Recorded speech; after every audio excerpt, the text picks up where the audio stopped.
Good afternoon. Is it working?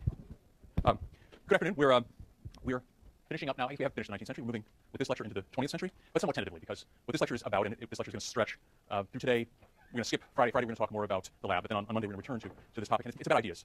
First we're going to cover the intellectual background of progressivism and the movement for immigration restriction. And then we're going to come back and cover the politics of it. And so dates are a little hard to do with ideas. They sort of pop up, and there's no way of putting an exact time on it. So we're going to wave back and forth across the boundary of the 19th and 20th century, staying mainly in the 20th century. In general, the progressive movement is often, though not always, thought to be the early 20th century. As we'll see, it's squishy. Anyway, the main point is that a new fascination with social science, the American history with genetics and numbers in general, along with other aspects of what we're calling the progressive era, led to a new science, the new science of eugenics, a new scientific racism, and a new movement to restrict immigration. Often the word scientific here is put in quotes. It's called quote scientific racism because it was practiced apparently by people who saw themselves as quote scientists. I've not used the quotes here because I think following Stephen Jay Gould's book, Mismeasure of Man, which I highly recommend, these guys weren't quote scientists, they were real scientists. And what we have here is not only an interesting piece of history, an important piece of the puzzle of why restrictionism succeeded in the early 20th century, but we also have a cautionary tale about how science can work and how scientists can mislead themselves. Throughout this lecture, I will hopefully remember to harp on the fact that all of the people who we talk about as having made tremendously bad contributions to science really were mainstream people, really were devoted to measuring things carefully, and to their credit, almost all of them later in life recanted. Almost all of them came around to see what they had done earlier in life as wrong. But mostly that happened after the 1920s, after the impact of these ideas was felt very strongly on immigration legislation. So we'll start by talking about progressivism. It's a very difficult idea to define because everybody in this era called themselves a progressive. Nobody called themselves a regressive. And that's not surprising. And yet, there is kind of a central core to it. It may not be so much an end of the political spectrum as something that went with this time, but there are, I hope to get across an idea that there is some commonality to people who we think of as progressives. We will talk about scientific racism then, and how it's differed from the kinds of racism that we've encountered before. It's a little bit subtle, but the scientific racism of the early 20th century depends on Mendel. Mendel, who is, of course, I guess the founder of genetics, perhaps, an early investigator of genetics here in the 1860s, but was ignored by Darwin at Darwin's own peril, and rediscovered in 1900. Right? So, but that mechanism that Mendel discovered fuels a new way of looking at race that is not particularly nice, and it leads not to phrenology. Phrenology, as we'll see, is discredited by 1900 more or less. But intelligence testing and eugenics, these are the mainstays of the new scientific racism and of the intelligence anthropometry, I guess it's also called. Anyway, we probably won't touch much on the politics of immigration restriction this time, but next Monday we'll get to that, and we'll talk in familiar terms that Tishner laid out of the four sides of the debate. Remember that matrix, and we'll see how it fits in with the progressive movement, and how Darwinism and race suicide and anxiety about fertility and all that fits in. Right. Okay. Let's start, though, with Francis Walker, whom you read, and whom diligent students probably read twice for today. If you have it with you, you might take it out and wave it around so that I know you have it. Right? Good. I'm just kidding. I know most of you read it on the net, didn't waste paper. But let's take a look at it. The reason that I think Walker is interesting is, first, he's I'm going to argue a mainstream thinker. I think that kind of comes across as you read him. He didn't seem like he was foaming at the mouth, I think, quite so much as Samuel Morse was. But also because I think he represents kind of people either the beginning, I'm going to call it the beginning of the progressive era. He's not a scientific racist, not in the meaning that we'll get to shortly. He only lives till 18. I think he only lives a few more years after this is published, so he's not a big actor in the later part of the unfolding of all this drama and how it leads up to immigration restriction. Anyway, let's talk about who he was. Have you read it? Do you think he's from the north, the south, or the west? What do you think? Where do you put him? Have you read his attitudes? Yeah. That's a labor, yeah. Okay, he's from Boston. I think that's true. He's a Republican. He was in the Civil War. He's a Northeasterner. He's not Southerner. He's also president of MIT and the first president of the American Economics Association. The American Economics Association still has a medal named after him for some lifetime achievement or something like that. What does Walker say? What does he claim that has changed in the last century? Remember, he opens up with this idea that, yes, America's always been a great land of an asylum for mankind. He doesn't quite use those words, but he's saying that. Remember, he's saying we always welcomed immigrants and we thought it was a good idea, but some things have changed now. Right, what are some of the things that have changed? Yes. Right, unemployment. What does he call it? He calls that a labor problem, right? It's unemployment, and it sort of elides into something else, too. Not only a labor problem. I mean, he calls it a labor problem. It's clearly unemployment. This is the 1890s he's writing in, which is a depression, a very severe depression decade. But what else was he? Does anyone else, or what else comes after the mention of unemployment? Yeah. Lower wages. Yes, he does talk about lower wages. He's not saying that wages are falling, though, right? He's not saying that lower wages are like a condition that's changed. But interestingly, as a side note, he would have, Walker and people who fought like him favored minimum wage very early on for the purpose of forcing the less, with the idea that it would cause unemployment of the least qualified people. So, and thus reduce immigration. Interesting enough. But yes, what else? Exactly right. No more land. what inexpensive land. You couldn't just waltz in and buy a farm for a dollar an acre anymore. He mentions that the Homestead Act, which was a 1862 legislation during the Civil War, has really run its course, and there really isn't any. This is consonant with the idea of the closing of the frontier, which is Frederick Jackson Turner, famous historian, comes up with the so-called frontier hypothesis at this time. And this is not in Walker, but it is in the minds of people who are reading him now, that the frontier has officially closed. The Census Bureau in 1890 declared it closed by saying there was no line from north to south beyond which the population was less than 2 people per square mile. That's the idea. And that, to them, they decided that defined the frontier, so there no longer was one. And Frederick Jackson Turner's hypothesis was that that was a big deal, that something uniquely American happened because we had a frontier, that somehow Americans were really formed on the frontier. And that I think should find interesting, given the map that we saw on Monday of how many foreign-born, how densely foreign-born the various sparse counties of the West were.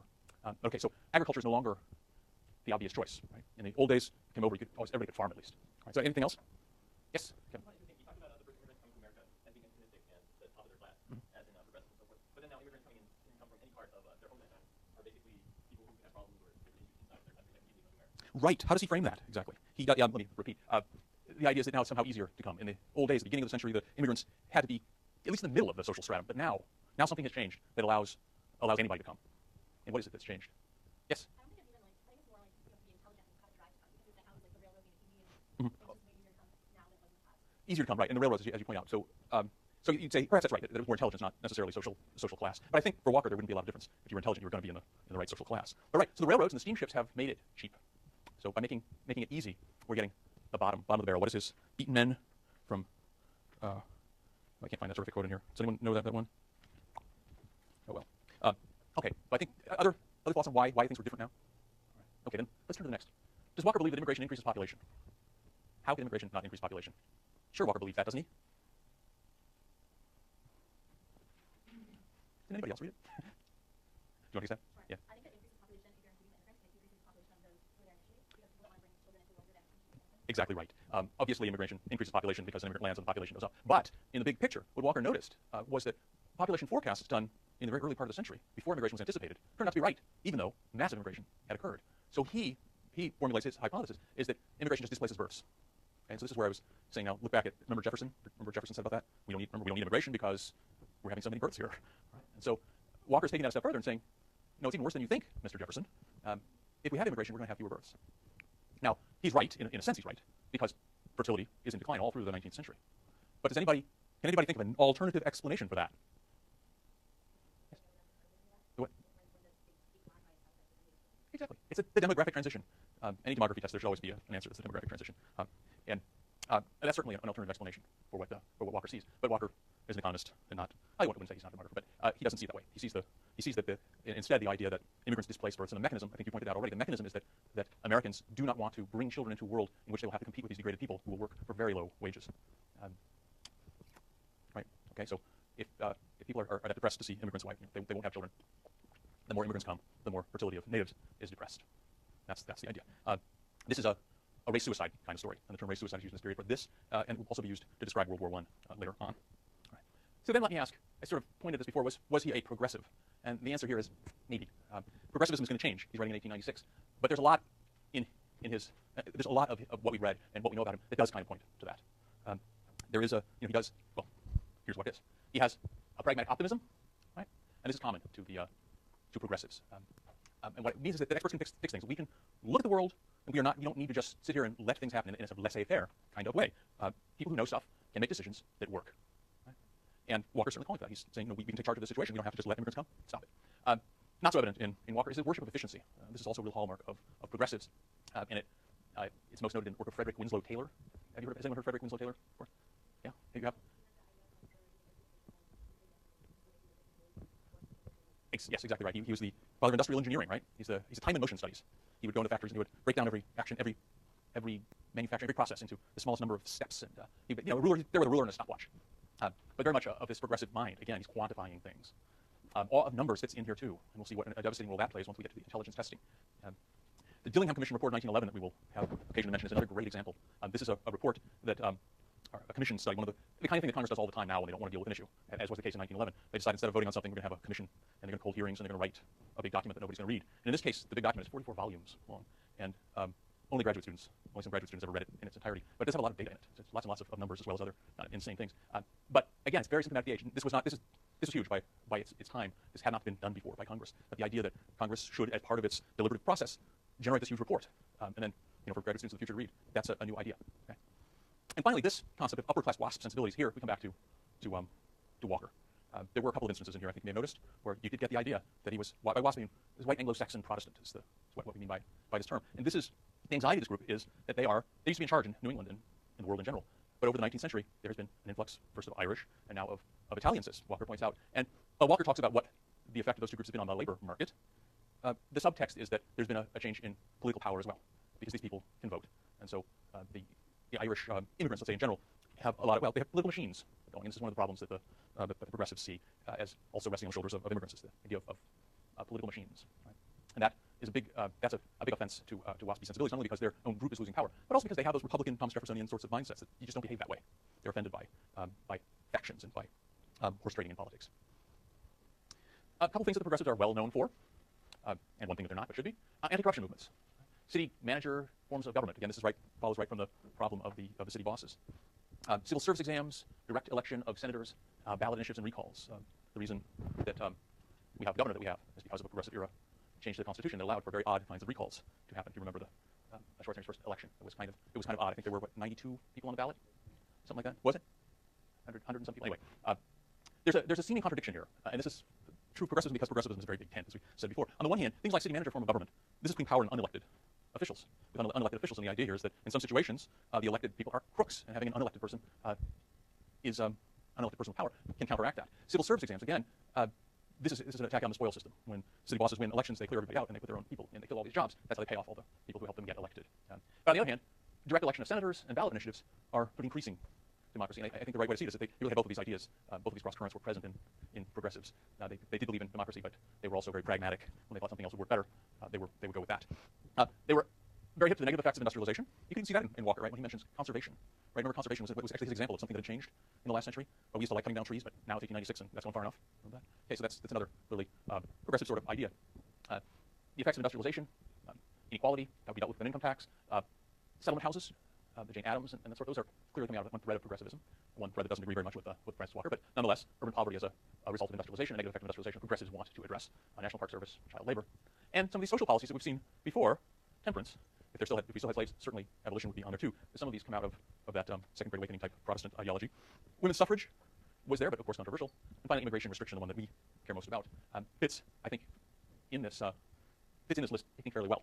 You can see this as the sort of thing that progressives believe is a problem for the country and something that they think new rules can fix. Right?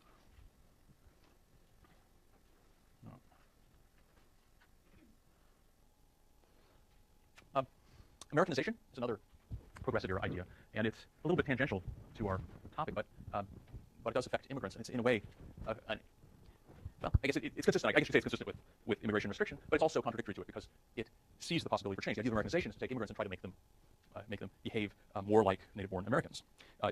It sounds rather sinister today when I think the word assimilation today has a sinister kind of undercurrent. I don't think that it had. I know it did not have that connotation then.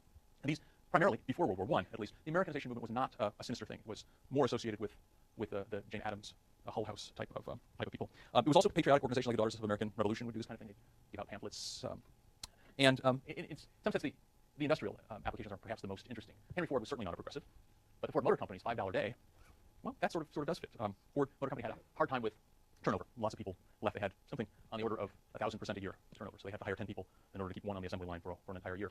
And the solution to this was to raise the salary to $5 a day. But in order to get that $5 a day, if you were foreign born, you had to submit to the tender mercies of the Ford Department of Sociology, who did several rather invasive kinds of things like home inspection and English language instruction. They insisted on saving, and they insisted people set aside money for saving, all the good Protestant sorts of frugal ideas. It was very paternalistic, as you can see, and in this sense, again, progressive, the idea that experts could fix a problem like this. But at the same time, $5 a day was a big reward for that.